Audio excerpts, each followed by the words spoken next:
अमृता एक छोटे से गांव में नई आई थी। उसे गांव के बाहर एक पुराना सुनसान घर किराए पर मिला। गांव वालों ने उसे वहां रहने से मना किया, पर अमृता ने उनकी बातों को अंधविश्वास समझा। रात होते ही घर में अजीब घटनाएं होने लगीं।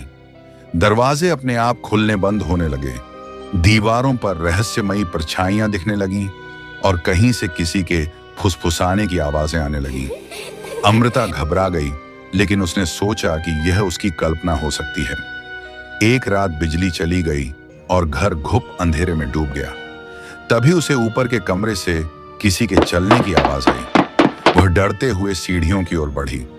जैसे ही उसने दरवाजा खोला, उसे एक बूढ़ी औरत दिखी जिसकी आंखें कोयले की तरह जल रही थीं।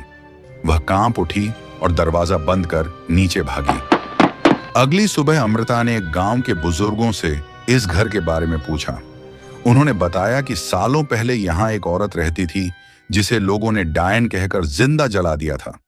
तब से उसकी आत्मा इसी घर में भटक रही थी। अमृता को समझ आ गया कि जो कुछ भी हो रहा था वह सच था। वह बिना देरी किए उसी दिन गांव छोड़कर चली गई। लेकिन कहते हैं, जो भी उस घर में रहने जाता है उसे वह आत्मा कभी चैन से नहीं रहने देती।